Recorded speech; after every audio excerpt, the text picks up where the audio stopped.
பகல்ல எல்லாம் பிரார்த்தனை நடக்கும், சாட்சிகள் இருக்கும்.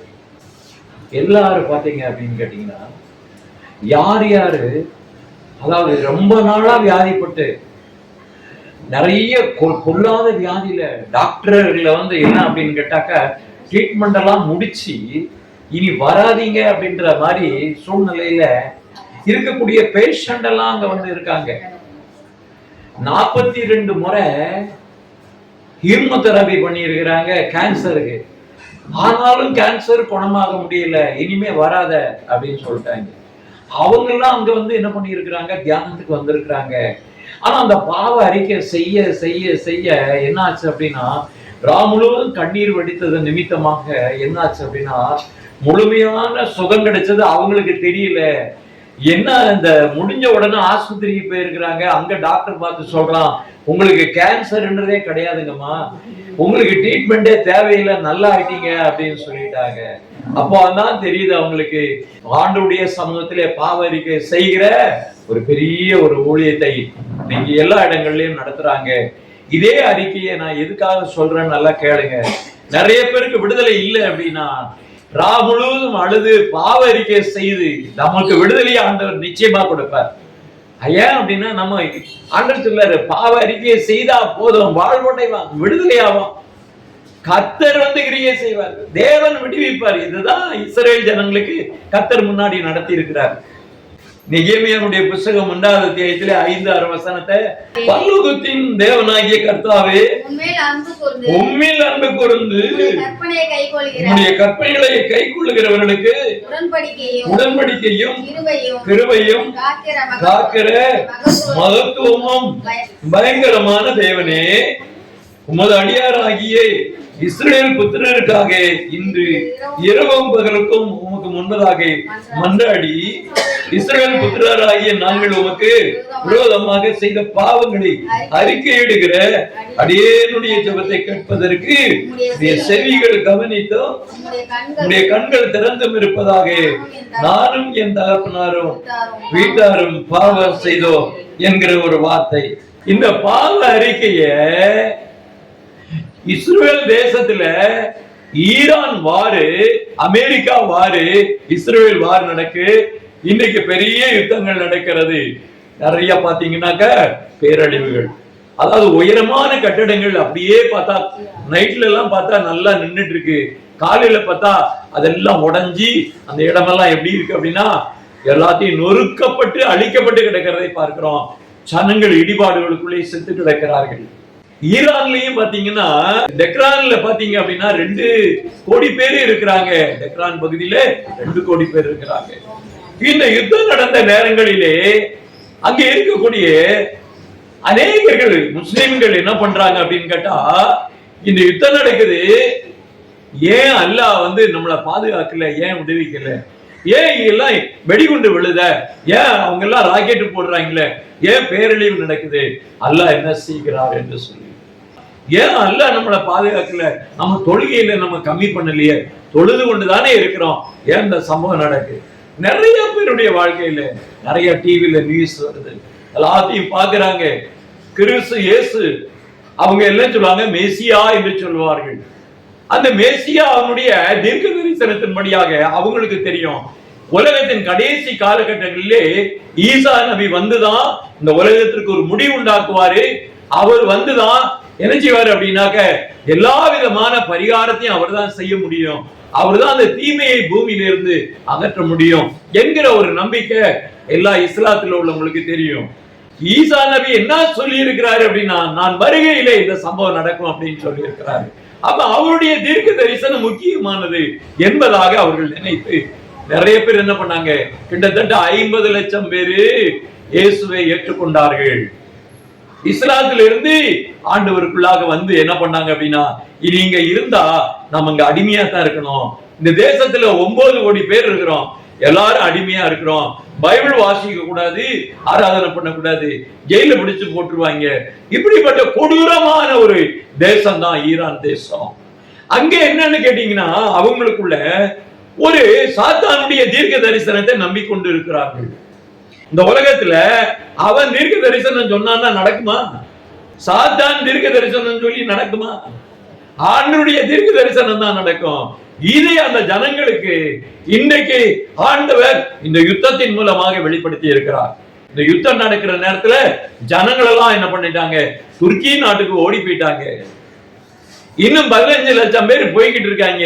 அவங்கள வழிமறிச்சு என்ன பண்றாங்க, சுடுறாங்க. நீங்க தேசத்தை விட்டு போக கூடாது அப்படின்னு சொல்லி வேதாகமத்தை வாங்கி படிக்கணும்னு ஆசை. ஆனா யாரு கையிலயும் பைபிள் இருக்கக்கூடாது ஈரான் தேசத்துல. இவ்விதமாக உலகத்துல 13 நாடுகள்ல வேதாகமம் அனுமதி கிடையாது.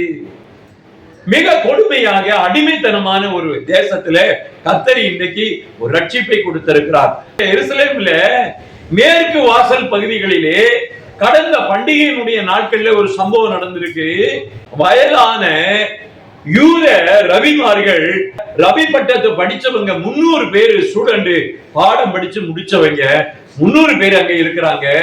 ஜனங்கள் 10,000 பேர் என்ன பண்ணாங்க, அந்த கேட்ல சாயந்தரம் போய் என்ன பண்ணாங்க, எல்லாரும் கூடி சென்று பாவரிக்கை செஞ்சிருக்கிறாங்க. எங்களை 2000 ஆண்டுகளாக இந்த ரவிமார்கள், இந்த யூத ரவிகள் எங்களை ஏமாற்றி இருக்கிறார்கள், வஞ்சித்து இருக்கிறார்கள், எங்களை ஏமாற்றி இருக்கிறார்கள், நாங்கள் வஞ்சிக்கப்பட்டு இருக்கிறோம் என்று சொல்லி கதறி அழுகிறார்கள். காரணம் என்ன அப்படின்னு கேட்டாக்க, மேசியா இனிமேதான் வருவாரு அப்படின்ற வார்த்தைய சொல்லி இதுக்கு முன்னாடி வந்த மேசியாவை அவர்கள் மறுதலித்தார்கள், அவர்கள் ஏற்றுக்கொள்ளவில்லை, அவரை சிலுவையில் அறைந்தார்கள் என்கிற பாவத்தை அறிக்கை செய்தார்கள். உங்களுக்காக உங்கள் பிள்ளைகளுக்காக அழுங்கள் என்று அந்த நாட்களிலே மேசியா சொன்னாரு. அந்த மேசியா சொன்னதன்படியாக இந்த நாட்களிலே பார்க்கப்படும் போது மேசியா பூமிக்கு வந்ததை இவர்கள் உணரவில்லை, மறைத்து விட்டார்கள், ஜனங்களுக்குள்ளே பொய் போதகம் பண்ணி விட்டார்கள் என்கிற ஒரு பாவ அறிக்கைய எருசலேமினுடைய தேவாலயத்தினுடைய மேற்கு பகுதியிலே ராமுழுவதும் அழுது கண்ணீரோடு ஜெபித்தார்கள். நெகேமியா புத்தகத்திலே இந்த 1வது அத்தியாயத்திலே 5-6 வசனங்களின்படியாக எங்கள் பாவங்களை மன்னிங்க, எங்கள் முற்பிதாக்களுடைய பாவங்களை மன்னிங்க, எங்கள் ஜன்ம பாவங்களை மன்னிங்க, மறைவான பாவங்களை மன்னிங்க என்று பாவத்தை அறிக்கை செய்து கண்ணீரோட கதறி கொண்டிருந்தார்கள். கர்த்தருடைய ஆவியானவர்கள் மேலே இறங்கி கிருபையான தேவன் அவர்கள் மேல என்ன பண்றாரு அப்படின்னா கிருபையின் ஆவியை ஊட்டிட்டு இருக்கிறாரு. அவர்கள் இன்னைக்கு என்னாச்சு அப்படின்னா உலகம் முழுவதும் டிவில நியூஸ் வந்திருக்குது, உலகம் முழுவதும் பார்த்திருக்கிறாங்க. ஆனா இந்திய தேசத்துல பாத்தீங்க அப்படின்னு கேட்டீங்கன்னா எருசலேம் நியூஸ் கிடையாது. ஏன் அப்படின்னா இவங்களுக்கு என்ன தேவை அப்படின்னா சர்ச்சுக்கு போகணும், காணிக்கை போடணும், ஆசீர்வாதத்தை வாங்கிட்டு போகணும், அதுதான் இவங்க வேலையை தவிர இந்த செய்தி பார்க்கக்கூடிய ஆட்கள் கிடையாது. இந்த கடைசி காலத்தில் நடக்கக்கூடிய சம்பவத்தை உலகம் முழுவதும் வேதாகமத்தை ஆராய்ந்து தேடுகிறார்கள்.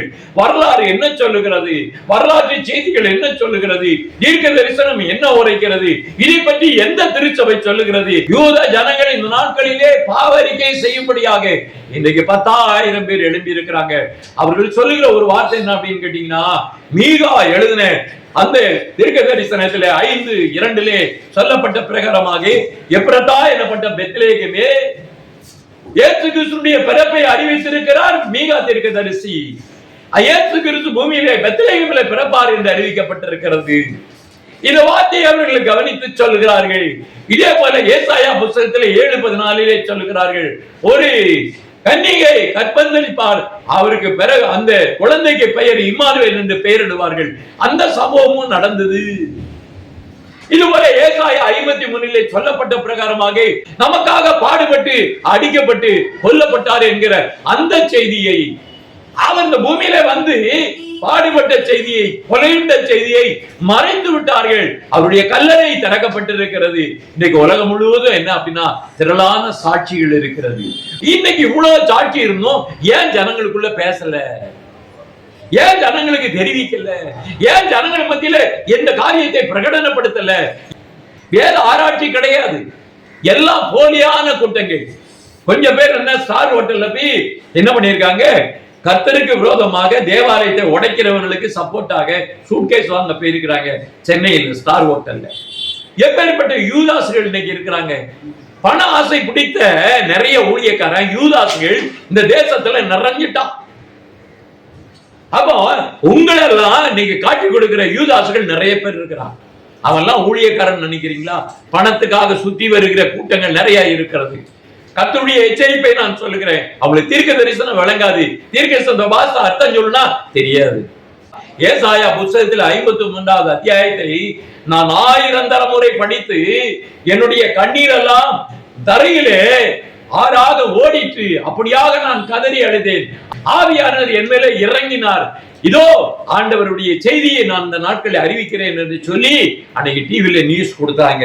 இது என் மனதிலே நான் சுமந்து இருக்கிறேன், நான் பாதப்பட்டு இருக்கிறேன். அப்படினாலே தேசத்திற்கும் உலகத்திற்கும் நற்செய்தியை சொல்லுங்கள். யூத ஜனம் ரட்சிக்கப்பட வேண்டும், இஸ்ரவேல் ஜனம் ரட்சிக்கப்பட வேண்டும் என்று சொல்லி செய்தியை பரப்பி கொண்டிருக்கிறார்கள்.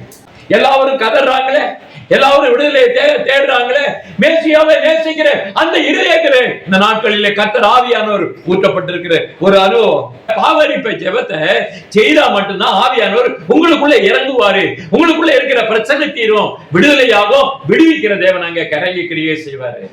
ஒரு நாள் நாடகம் பார்க்கிற கதையத்தான் இன்னைக்கு போயிட்டு இருக்கு திருச்சபைகள். ஏன் இன்னும் அவருக்குள்ளாக நாம் கடந்து போகல? ஏன் அவருக்குள்ளாக ஜீவிக்கல? அவருடைய ஆவி வேணுமா வேண்டாமா? அவருடைய அக்கினி நமக்கு மேல ஊற்றப்பட வேண்டாமா? அவருடைய வல்லமையின் காரணம் நம்ம தொடப்பட வேண்டாமா? 1,44,000 பேரை பத்தி பேசலாம், அவ்வளவு பேர் பேசலாம், ஒவ்வொரு சபையும் பேசுது. 1,44,000 பேரை பேசுறிய அவங்க எல்லாம் அன்னைக்கு மரணமே இருந்தாலும் சரி வேத வசனத்துக்காக சாட்சியிட்டவங்க, தெரு தெருவா ஊழியம் பண்ணவங்க, ஒவ்வொரு தேசத்திலையும் ஊழியம் பண்ணவங்க, அட்டி வாங்கினவங்க, ஜெயிலுக்கு போனவங்க, கதறினவங்க, எல்லாரும் கஷ்டப்பட்டவங்க. இயேசு பாடுபட்டு மரணம் அடைஞ்சுதான் அதுக்கப்புறம் பரலோகத்துல போய் சிங்காசனத்துல உட்கார்றாரு. அதே போல பாடுபடுகிற ஊழியம் இல்லாம 1,44,000 பேர்ல நாங்க ஒரு ஆளு, மீதமான சபை நாங்க பரலோகத்துக்கு போறோம். எவ்வளவு பொய், எவ்வளவு சீட்டிங், எவ்வளவு மோசடி. அப்ப பரிசுத்தம் இல்லாம தேவ சமூகத்துல வரக்கூடாதுன்னு சொல்லி ஆண்டவர் மோசையோட பேசினாரு.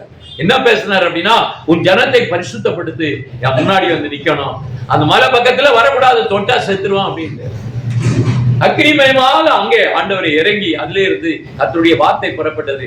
பூமி எங்கும் என்னாச்சு அப்படின்னா நடுங்க ஆரம்பிச்சது. கர்த்தருடைய சத்தத்தை கேட்டு நாங்க உயிரோட இருக்க மாட்டோம், ஐயோ நாங்க செத்துருவோம், அவர் பேச வேண்டாம், நீங்க பேசுங்க, நாங்க கேட்க மாட்டோம் அப்படின்னு சொல்லி கதறினாங்க.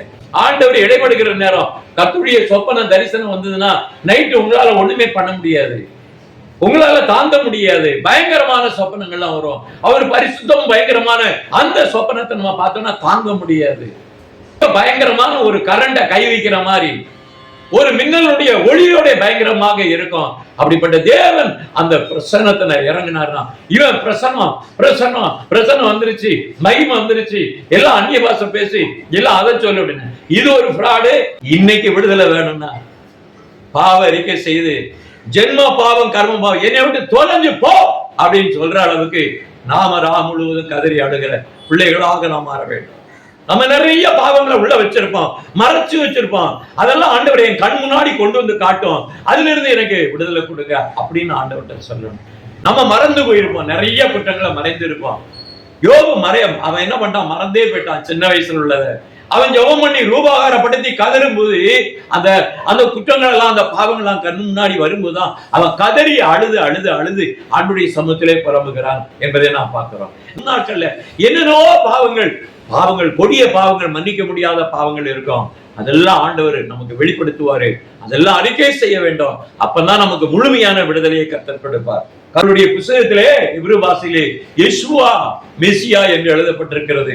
யெசுவா மெசியா, நீர் ஆண்டவரே, நீர் என் தேவன், நீர் ஆண்டவர், நீ மனிதனாக அவதரித்து நாங்கள் உண்மை அறியாமல் எங்கள் முற்பிதாக்கள் பாவம் செய்தார்கள் என்று சொல்லி கதறி அழுகிறவர்களா அவர்கள் காணப்பட்டார்கள். ஜகரியா 9:9 வசனம். சீயோன் குமாரத்தியே மிகவும் களிகூரு, எருசலேம் குமாரத்தியே கெம்பீரி, இதோ உன் ராஜா உன்னிடத்திலே வருகிறார், அவர் நீதியுள்ளவர், ரட்சிக்கிறவர். ஆண்டவராகிய இயேசு எருசலேமுக்குள்ளே நுழையும் போது எல்லா ஜனங்களும் ஆர்ப்பரித்தாலும், குழந்தைகள் ஆர்ப்பரித்தாலும், குருத்தோலையை எடுத்து கர்த்தருக்காக என்ன பண்ணாங்க, ஓசன்னா பண்டிகை நடந்தது. அந்த ஓசன்னா பண்டிகை நாட்களிலே ஜனங்கள் எல்லாரும் ஆடி பாடி வரும்போது வேதப்பாரர்களும் அங்கே இருக்கக்கூடிய பரிசேயர் கூட்டமும் அங்கே இருக்கக்கூடிய ஆசாரிய லேவியர்களும் கூட்டமும் என்ன பண்ணுச்சு அப்படின்னா இவர்களை என்ன பண்ணாங்க, அடக்க முயற்சி செய்தார்கள். இன்னைக்கு உலகம் முழுவதும் அந்த பண்டிகை கொண்டாடிக்கிட்டு இருக்காங்க. ஓசன்னா பண்டிகை கொண்டாடி கொண்டு இருக்கிறாங்க. தீர்க்க தரிசனத்தை நிறைவேற்றுகின்ற நியாயப்பிரமாணத்தை நிறைவேற்றும்படியாக எருசலேமுக்குள்ள நுழைகிற அந்த பண்டிகை நாட்கள் எல்லா சபைகளையும் நினைவு கூறுகிறாங்க. குருத்தோலை எடுத்துக்கிட்டு என்ன செய்யறாங்க, வீதிகளிலே வர்றாங்க. மேசியாவுக்கு பண்டிகை செலுத்துறாங்க. இன்னைக்கு எத்தனை எல்லா சபையும் தான் பண்ணிக்கிட்டு இருக்காங்க. அப்ப குருத்தோலை பண்டிகை இன்னைக்கு நடந்திருக்கு. ஆண்டவர் உள்ளே வருகிறதை அன்றைக்கு வெளிப்படுத்தி இருக்கிறாங்க. இயேசு பூமிக்கு வந்துட்டார் என்கிற அடையாளத்தை சொல்லுகிறார்கள். பூமியில ஏற்கனவே வந்தாச்சு என்ற அடையாளத்தை. இதெல்லாம் யூதர்கள் பார்த்து என்ன சொன்னாங்க? இயேசு மெசியா வந்துட்டு இருக்கிறாரு, இயேசு மெசியா வந்திருக்கிறாரு, ஆனால் நாங்கள் அறியாமல் இருந்தோம் அப்படின்றதை இன்னைக்கு பாவரிக்கை செய்யறாங்க. கிட்டத்தட்ட 3000 ஆண்டுகளுக்கு முன்பதாக வேதாகமத்திலே எழுதப்பட்டிருக்கிற, நல்லா கேளுங்க, இன்னைக்கு உலகம் முழுவதும் நியூஸ் வருகிறது. உலகத்துல ஒரு பெரிய நியூஸ் வருகிறது. என்ன அப்படின்னு கேட்டா, 3000 ஆண்டுகளுக்கு முன்பதாக எழுதப்பட்ட, கல்கடியில எழுதப்பட்ட வேதாகமம் தீர்க்க தரிசனங்கள் இன்னைக்கு என்ன பண்ணா மூடி வச்சிருந்தாங்க, ஒளிச்சு வச்சிருந்தாங்க. இன்னைக்கு அது வெளிப்பட்டுருச்சு, நியூஸ்ல வெளியில வந்திருக்கு. தீர்க்க தரிசனத்தின்படியாக இந்த பூமியினுடைய கடைசி சம்பவத்தை அதுல எழுதியிருக்கிறது. ஆனபடினாலே இன்னைக்கு அதை மறைக்க முடியாது. the biggest secret அப்படின்னு சொல்லிட்டு என்ன பண்றாங்க அப்படின்னு கேட்டா, the old stone giving the wonderful evidence அப்படின்னு சொல்றாங்க. பழைய கற்களிலே, அந்த கற்களிலே எழுதப்பட்டிருக்கிற தேவனுடைய தீர்க்க தரிசனம் இன்னைக்கு அடையாளமாக இருக்கிறது என்று சொல்லி இன்னைக்கு வேதாகமத்தை, ரகசியத்தை இன்னைக்கு யூதர்கள் பார்த்து அநேகர்கள் கண்ணீர் வடிக்கிறார்கள். இவ்விதமாக நடக்கிற நேரத்துல என்னாச்சு அப்படின்னா, ட்ரம்பும் நெதன்யாகும் இஸ்ரேலுடைய பிரதமரும் இஸ்ரேலில் இருக்கக்கூடிய 3 ராணுவ அதிகாரிகளும் இன்னுமாக அமெரிக்காவில் இருக்கக்கூடிய ஊழியக்காரர்கள் எல்லாரும் சேர்ந்து உட்கார்ந்து பேசின ஒரு ரகசியம் என்ன தெரியுமா? பைபிள்ல என்ன சொல்லி இருக்கு அதுதான் நடக்கும். எடுத்து வாசிங்கள். யோசுவாவுடைய புத்தகம் 10ஆம் அத்தியாயம் 21 வாசிங்க. ஜனங்கள் எல்லோரும் சுகமாய் மக்கேதாவில் இருக்கிற பாளையத்திலே யோசுவாவினிடத்திற்கு திரும்பி வந்தார்கள். இஸ்ரவேல் புத்திரருக்கு விரோதமாக ஒருவனும் தன் நாவை அசைக்கவில்லை. பாத்தீங்களா? இஸ்ரவேல் இதுவரைக்கும் இஸ்ரவேலை பத்தி, எருசலேம் பத்தி உலகத்துல எவனும் வாய்ப்பு அந்த அளவுக்கு தெரியாது. ஆனா இப்ப நியூஸ்கள்ல முழுக்க எல்லாருடைய வாயில வர்றது என்ன அப்படின்னா, இஸ்ரவேல் தேசம், எருசலேம் இன்னைக்கு எல்லாரும் பேசுறாங்க. அந்த அளவுக்கு இங்க தீர்க்க தரிசனம் முக்கியத்துவம் பெற்று இருக்கிறது. அந்த தேவனுக்கு முன்பதாக, அந்த ஜனங்களுக்கு முன்பதாக எவனாவது அன்னைக்கு வாயை திறக்கல, நாவை அசைக்கவில்லை. நல்லா தெரிந்து கொள்ளுங்க. ஏன் அப்படின்னு கேட்டாக்க, யோசுவாவோட யார் இருந்தா? தேவன் இருந்தார். அல்லேலூயா, அல்லேலூயா. யோசுவாவோட தேவன் இருந்தபடினாலே, நான் சுருக்கமாக வாசித்து நான் வருகிறேன். 22வது வசனம் சொல்லுகிறது, அப்பொழுது யோசுவா கெபியின் வாயை திறந்து அந்த 5 ராஜாக்களையும் அந்த கெபியிலிருந்து இடத்திலே வெளியே கொண்டு வாருங்கள் என்றார். 5 ராஜாக்களை என்ன பண்ணாங்க? பிடிச்சு போட்டாங்க. ஒளிஞ்சுக்கிட்டு இருந்தாங்க, கெபியில ஒளிஞ்சுக்கிட்டு இருந்தாங்க. போய் தூக்குடா அப்படின்ட்டாங்க. தூக்கி வெளியில கொண்டு வந்து யோசுவா இஸ்ரவேல் மனுஷர் எல்லாம் அழைப்பித்து தன்னோடு கூட இருந்த யுத்த மனுஷரின் அதிபதிகளை நோக்கி, நீங்கள் கிட்டே வந்து உங்கள் கால்களை இந்த ராஜாக்களுடைய கழுத்தின் மேல் வையுங்கள் என்றார். அவர்கள் கிட்டே வந்து தங்கள் கால்களை அவர்கள் கழுத்தின் மேல் வைத்தார்கள். அப்பொழுது யோசுவா அவர்களை நோக்கி, நீங்கள் பயப்படாமலும் கலங்காமலும் பலத்து திடமனதாயிருங்கள். நீங்கள் யுத்தம் பண்ணும் உங்கள் சத்துருக்களை எல்லாம் கர்த்தர் இப்படியே செய்வார் என்றார். அதற்கு பின்பு யோசுவா அவர்களை வெட்டி கொன்று 5 மரங்களிலே தூக்கி போட்டான். சாயங்காலம் மட்டும் மரங்களிலே தூங்கினார்கள். இன்னைக்கு என்ன நடக்கு? இஸ்ரவேலுக்கு விரோதமாக பேசுகிறேன். இன்னைக்கு ஒரு தலைவர், இன்னைக்கு ஒரு அதிகாரி வாய் விடுறாரு அப்படின்னா, அடுத்த 4 மணி நேரத்துல அவரை கொன்னுறாங்க, தூக்கிடுறாங்க. மறுநாள் இன்னைக்கு நைட்டு, இன்னைக்கு உங்களை நாங்க கொல்ல போறோம், நெதன்யா கொல்ல போறோம்னாக்க அடுத்த 3 மணி நேரத்துல அவனை கொன்னுறாங்க. இப்படி என்னாச்சு அப்படின்னாக்க, இருக்கக்கூடிய எல்லா தலைவர்களையும் யார் யாரு நாவ அசைத்தார்களோ அவங்களெல்லாம் என்ன பண்றாங்க? உடனடியா கொன்றுறாங்க. அப்போ தேவனுடைய வார்த்தை, கர்த்தர் யாருடைய இருக்கிறார் என்கிற அடையாளத்தை ஆண்டவர் வெளிப்படுத்தினபடினாலதான் எனக்கு ட்ரம்ப் என்ன பண்றாரு அப்படின்னா, நான் இஸ்ரவேலுக்கு நான் என்ன பண்ணுவேன், நான் கூடவே இருப்பேன் அப்படின்னு சொல்றாரு. யுகாண்டா அதிபர், சின்ன ஒரு நாடு, ஒண்ணுமில்லாத ஒரு ஆப்பிரிக்கா நாடு, அவன் சொல்றாங்க we stand அப்படின்றாங்க. we stand with Jerusalem அப்படின்றாங்க. we stand with the Israel army அப்படின்றான். ஒரு சின்ன நாடு, சுண்டாக்கா நாடு, அவன் சொல்றான் நாங்கள் செத்தாலும் பரவாயில்ல போய் நாங்க நிப்போம் அப்படின்றான். தீர்க்க தரிசனத்தை சரியாக படித்திருந்தால் இந்த யுத்தம் எதுக்காக நடக்கும்? இந்த ஏதோம் என்கிற ஒரு தேசம், இந்த ஏதோம் என்கிற ஒரு தேசம் என்பது இன்றைய ஈரான். அந்த ஈரான் தேசம் தான் பெர்சியா தேசம். அந்த பெர்சியா தேசம் வந்து என்ன அப்படின்னா, தூபால் மேசாக்கு இவங்களோட என்ன பண்ண மாகு கோகோக்கு இவங்களோட கூட்டணி வைப்பான். அப்ப யாரு அப்படின்னா ரஷ்யாவோட கூட்டணி வைப்பான் என்பதை இயேசு கிறிஸ்து பிறக்கிறதுக்கு முன்னாடியே 800 ஆண்டுகளுக்கு முன்பதாக தீர்க்க தரிசனம் உரைக்கப்பட்டிருக்கு. இன்னைக்கு எஜேக்கியேலுடைய புத்தகத்திலே 36வது அத்தியாயத்திலே சொல்லப்பட்ட பிரகாரமாக இன்னைக்கு இஸ்ரவேல் தேசம் கொடுக்கப்பட்டிருக்கிறது. 37 இருந்து 38 இந்த வார்த்தைகள் தான் இன்னைக்கு நடக்கக்கூடிய யுத்தம். எஜேக்கியேல் 38வது அத்தியாயத்திலே சொல்லப்பட்டிருக்கிறதா கடைசி கால 3வது உலக போர். நல்லா தெரிந்து கொள்ளுங்க. இன்னைக்கு உலக மக்களுக்கு கொண்டு போய் சேர்க்கணும். தீர்க்க தரிசனம் இவ்விதமாக உரைக்கிறது. கர்த்தர் உரைக்கிறார், வானத்தை பூமியை படைத்த கர்த்தர் சொல்கிறார் இது நடக்கும் அப்படின்னு சொல்லிட்டு. இன்னைக்கு என்ன சாத்தான் தீர்க்க தரிசனம், சாத்தான் குறி சொல்லுகிறது நடக்குமா? நிக்குமா? அது நிலைக்குமா? நடக்காது. இன்னைக்கு இஸ்லாத்துல சொல்றாங்க என்ன அப்படின்னு கேட்டாக்க தஜால் வரப்போறான், ஒற்ற கண்ணன் வரப்போறான் அப்படின்னு சொல்லிட்டு. அவன் ஈரான்ல இருந்து வருவான், அவன் தேசம் முழுவதும் எல்லா நாடுகளையும் அடிப்பான், மெக்கா மதீனா பக்கம் வரமாட்டான், நாங்க தடுத்துருவோம் அப்படின்னு சொல்லி சொல்றாங்க. அதெல்லாம் எது அப்படின்னா அது ஒரு கள்ள உபதேசம். இன்னைக்கு புராட்டஸ்டன்ட் சபைகள் என்ன சொல்லுகிறது அப்படின்னா கடைசி காலத்துல அந்தி கிறிஸ்து தான் வருவான்னு சொல்லி இவங்க தீர்க்க தரிசனத்தை எடுத்து பேசிக் கொண்டிருக்கிறாங்க.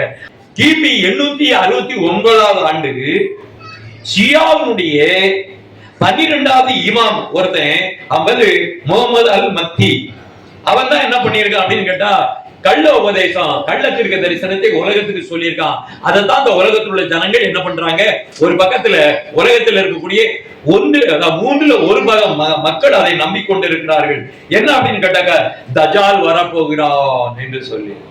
அவன் பெரிய பூத மாதிரி இருப்பானா, அவன் என்ன பண்ணுவான் அப்படின்னாக்க அவன் எங்கேயாவது ஒரு தீவுல இருப்பான், அவன் என்ன பண்ணுவான் அங்க இருந்து வருவான் அப்படின்னு சொல்லிட்டு.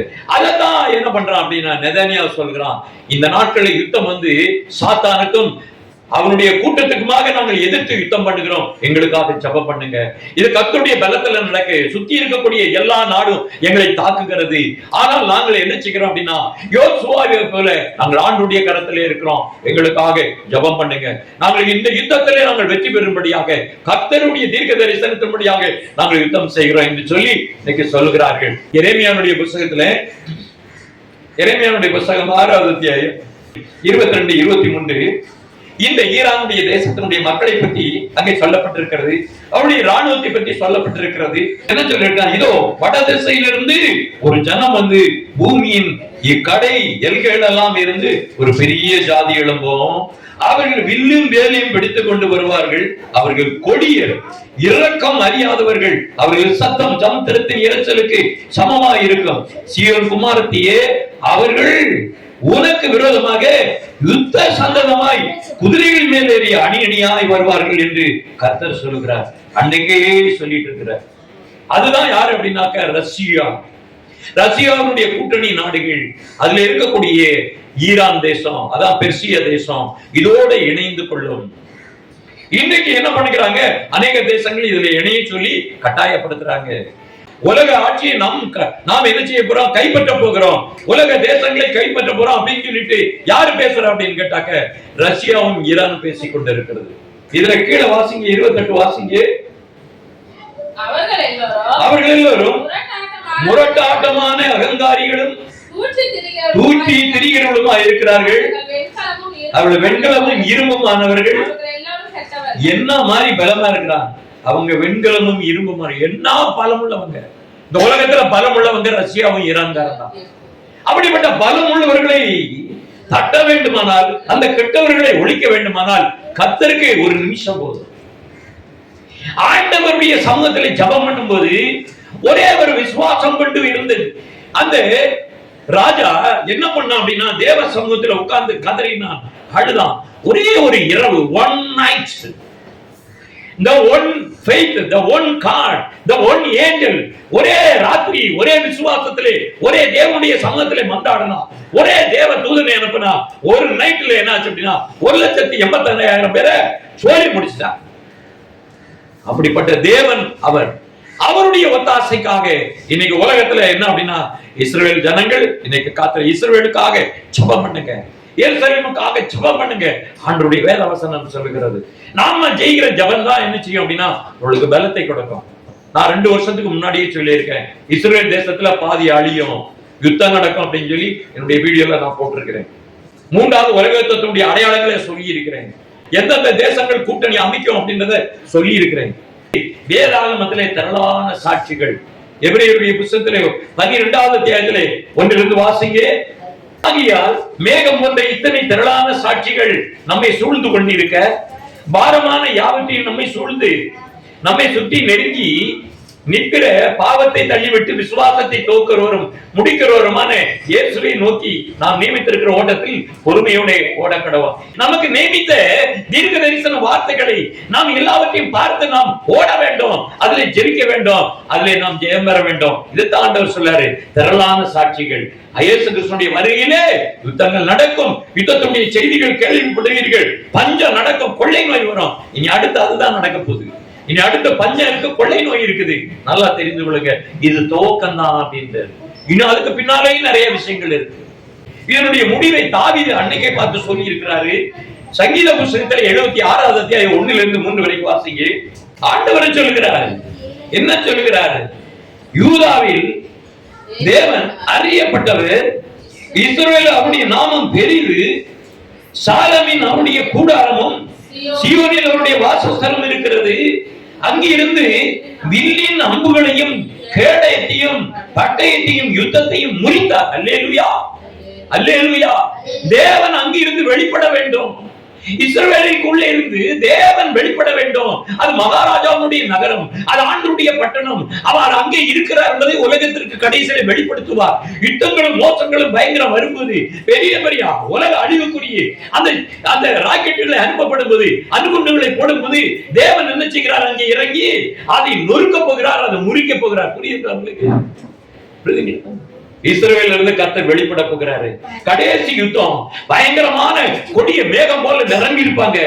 இஸ்ரவேல் அடிக்கிற நேரத்துல க்ளோஸ் பண்ணிடுவோம் அப்படின்னு, ஒரு செகண்ட்ல அழிய போகுது அப்படின்னு சொல்ற நேரத்துல கர்த்தர் உள்ளிருந்து வெளிப்படுவாரு.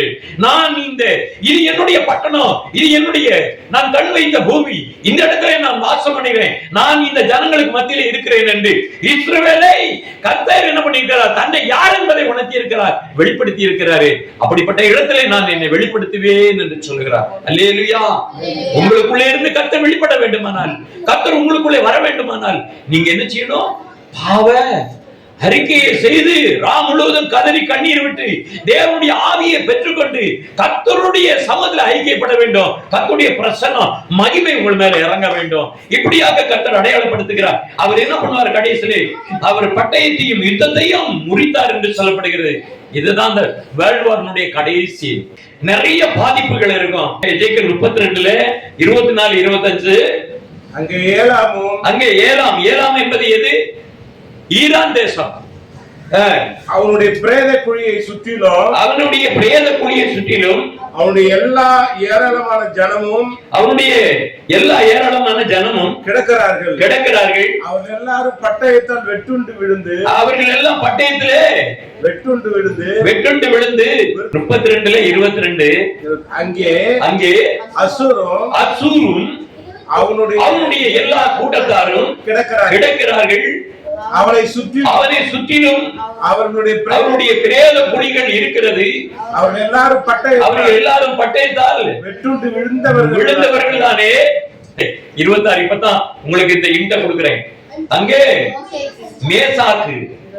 மேசாக்குன்றதா இன்னைக்கு மாஸ்கோ பட்டணம். நல்லா தெரிஞ்சு கொடுங்க. தூபால்ன்றதா டொமாஸ்கோ. ரஷ்யாவுடைய இந்த அடையாளத்தை தெரிந்து கொள்ளுங்க. மேசாக்கு, தூபாலு, அவருடைய ஏராளமான ஜனங்களும் கிடைக்கிறார்கள். அப்ப என்ன அர்த்தம்? ரஷ்யாக்காரங்க நிறைய பணமா கிடப்பான், ஈரான்காரங்க நிறைய பணமா கிடப்பான். கர்த்தர் கடைசியில என்ன பண்ணுவாரு? ஒரு பயங்கரத்தை செய்ய போகிறாரு. அப்படிப்பட்ட ஒரு காரியத்தை ஆண்டவர் செய்ய போகிறார் என்கிற அடையாளத்தை நம்ம என்ன பண்ணோம் அப்படின்னு கேட்டாக்க, இப்பொழுது நம்ம சங்கீதத்திலையும் படிச்சோம், நம்ம எஜேக்கியேலையும் நம்ம படிச்சிருக்கிறோம். இதனுடைய முடிவு எப்படியாக இருக்கும் என்று வேதாகமத்திலே சொல்லி இருக்கிறது. உலகளாவிய என்ன அப்படின்னா அறிவியல் தெரியணும். அதுக்கப்புறம் வேதாகம அறிவியல் படிக்கணும், வரலாற்று ஆய்வுகளை நாம் படிக்கணும், வரலாற்று ஆதாரங்களை படிக்கணும், தீர்க்க தரிசனங்களை படிக்கணும். இதெல்லாம் ஓடி ஆராய்ந்து தேடி என்ன பண்ணணும்? கண்டுபிடிக்கணும். அன்னைக்கு வசனமே கிடைக்காது. அன்னைக்கு சொல்லி கொடுக்கிறோம், ஆடை இருக்க மாட்டான். ஏன் அப்படின்னு கேட்டா, வசனத்தினால பஞ்சம் வரும். எல்லாம் ஓடி ஓடி பைபிள்ல என்னடா சொல்லி இருக்குன்னு தேடி பார்த்தா சொல்லி கொடுக்கறதுக்கு ஆள் இருக்க மாட்டாங்க. எருசலேமே பிரிக்கப்பட வேண்டும் என்பது சாத்தானுடைய திட்டமா இருக்கிறது. தஜால் வரப்போகிறான் என்கிறது சாத்தானுடைய தீர்க்க தரிசனமாய் இருக்கிறது. இந்த எருசலேமை கைப்பற்ற வேண்டும் என்கிறது ஈரானி ரஷ்யாவுடைய திட்டமாய் இருக்கிறது. சாத்தானுடைய தீர்க்க தரிசனங்களின் திட்டங்களையும் கர்த்தர் முறியடிப்பார் என்று வேதத்திலே நாம் பார்க்கிறோம். திரளான செய்திகளை பார்க்கிறோம். கர்த்தர் இந்த நாட்களே நம்ம மத்தியிலே இருக்கும்படியாக நாம் பாவரிக்கை செய்து கர்த்தர் நமது மத்தியிலே நம்மோட உறவாட வேண்டும். நம்மிடத்திலே கர்த்தர் இருக்க வேண்டும். அல்லேலூயா, அல்லேலூயா, அல்லேலூயா, அல்லேலூயா.